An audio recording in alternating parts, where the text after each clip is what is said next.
June 8, 2002, two arch-rivals in the heavyweight division finally collided as unified WBC and IBF heavyweight champion. Lennox Lewis faced former undisputed champion Mike Tyson. This was the biggest heavyweight superfight in many years.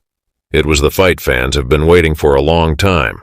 The pair was first talked about fighting each other in 1996 when Lennox Lewis was the #1 mandatory challenger for Mike Tyson's WBC heavyweight world title.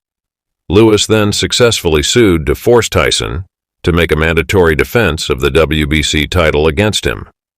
Lewis was offered a $13.5 million guarantee to fight Tyson to settle the lawsuit, but turned it down. This would have been Lewis's highest fight purse to date.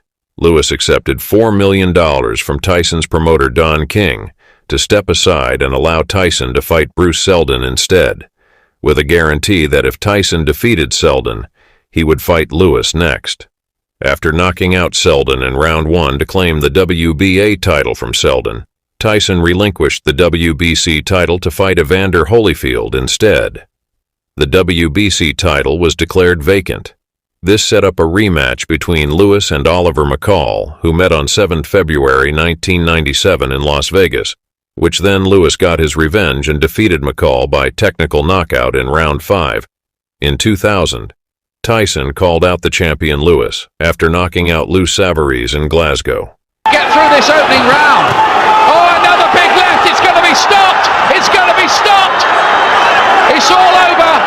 In his post-fight speech proclaiming that he was the best ever, and he was Sonny Liston and Jack Dempsey, cut from their cloth. I was going to rip his heart out. I'm the best ever. I'm the most brutal and vicious and most ruthless champion there's ever been. There's no one can stop me. Lennox is a conqueror. No, I'm Alexander. He's no Alexander. I'm the best ever. There's never been anybody as ruthless. I'm Sonny Liston. I'm Jack Dempsey. There's no one like me. I'm from their cloth. There's no one that can match me. My style is impetuous. My defense is impregnable. And I'm just ferocious. I want your heart. I want to eat his children. Praise be to Allah.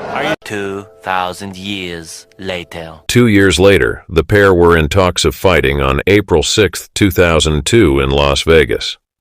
However, Nevada refused to grant Tyson a license after a press conference brawl between Lewis and Tyson. Several other states refused Tyson a license before Memphis finally bid $12 million in order to host the fight. The date of the fight was then pushed back to June 8, 2002, and the bout took place in Memphis, Tennessee.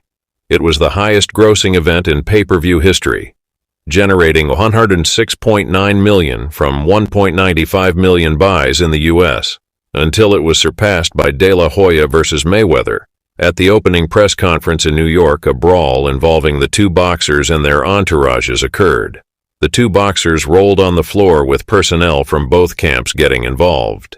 During the melee, WBC President Jose Sulaiman claimed to be knocked out when he hit his head on the table. He later filed a $56 million lawsuit against Lewis and Tyson for injuries caused in the scuffle. There were rumors of Tyson biting Lewis's leg during the brawl, and Tyson later admitted to biting Lewis and had to pay him $335,000. Both fighters finally met in the ring on June 8, 2002. Each fighter was introduced by a ring announcer allied with a specific network. Tonight's challenger, the explosive, two-time heavyweight champion of the world, introducing the one and only Iron Mike Tyson.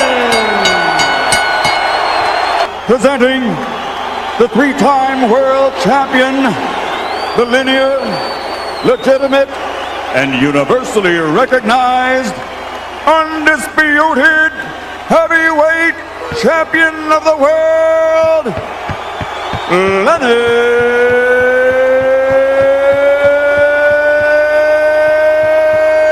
Lewis. All was left to do was to fight. As the highly anticipated contest got underway, Tyson came out on top in the opening round, when he came forward landing a right and left combination of body blows, before Lewis managed to steer him backwards, landing 3 uppercuts of his own. But later in the round, Tyson connected with a strong jab to Lewis's jaw, catching him off guard, which caused the champion to stumble. In the second round, Lewis landed several powerful uppercuts and kept pushing Tyson back when the former champion came to clinch, which was the same game plan Evander Holyfield used in the first Tyson-Holyfield meeting. Also for the second time in this round, it delivers another solid uppercut. Lewis kept jabbing away, which was frustrating the former champ. However, later in the round, Tyson connected with a solid left hook to Lewis's chin that brought Tyson's fans up on their feet. Keep leaning on you. Whoa! Music by Tyson. Tyson comes up with a surging left hook. To conclude the round, Lewis then landed a right hand just after the bell. Dr. Ira Trocchi in Tyson's corner. In round 4, Lewis kept landing shots and continued to follow the Holyfield blueprint, which was to push Tyson away after landing power punches. With 15 seconds left in the round, Lewis landed a straight right and appeared to have pushed Tyson's back, which sent the former champ down on the canvas. A dangerous puncher. Lewis leads on Tyson. Connect with a right hand.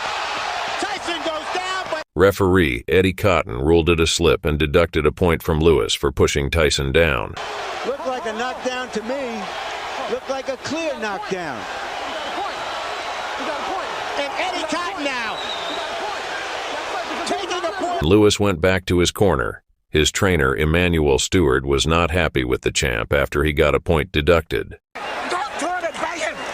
You get this motherfucker out of you, man. You can fuck around and get caught with some crazy shit. Step it up, the man is finished.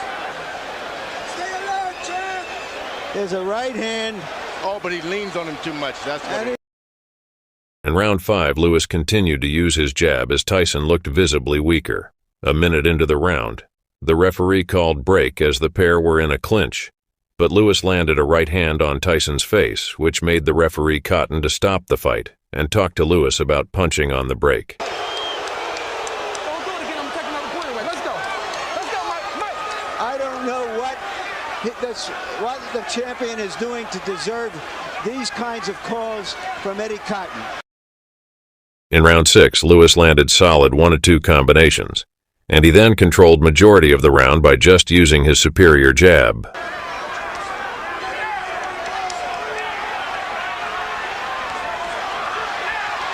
However, later on in the round, Tyson arguably landed his best shot of the fight when he landed a right hand on Lewis's chin.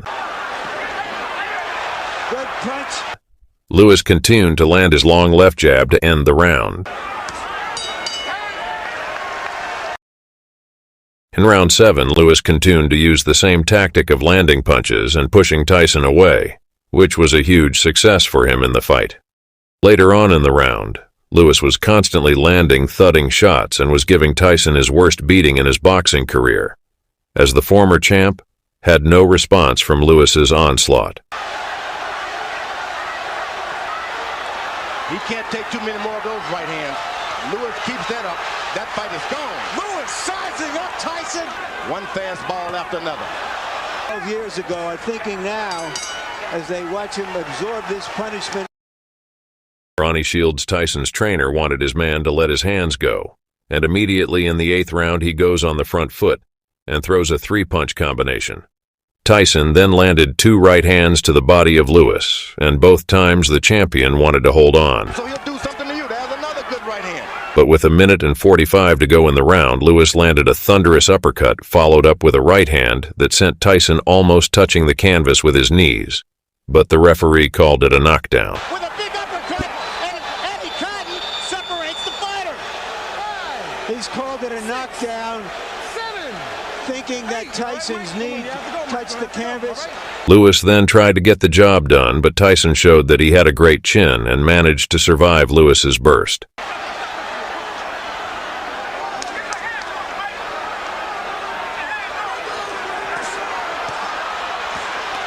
Lennox Lewis trying to finish off Mike Tyson. With 49 seconds to go in the round, Lewis landed a hard right hand that sent Tyson flat on his back, and as the referee started the count, he made no effort to get up, as his face clearly showed he was a beaten man, and Lewis won the highly anticipated contest by knockout victory. Lennox Lewis cements his legacy as one of the best heavyweight champions of kind of maniacal conditioning to fight that fight, and we just saw a masterpiece to make this a more even fight than it was. But Lennox Lewis made it an uneven fight. Lewis fought close to a perfect fight as he destroyed Iron Mike Tyson, but Tyson showed heart resilience and he wasn't willing to give up easily. The fight was named the Ring Magazine Knockout of the Year for year 2002.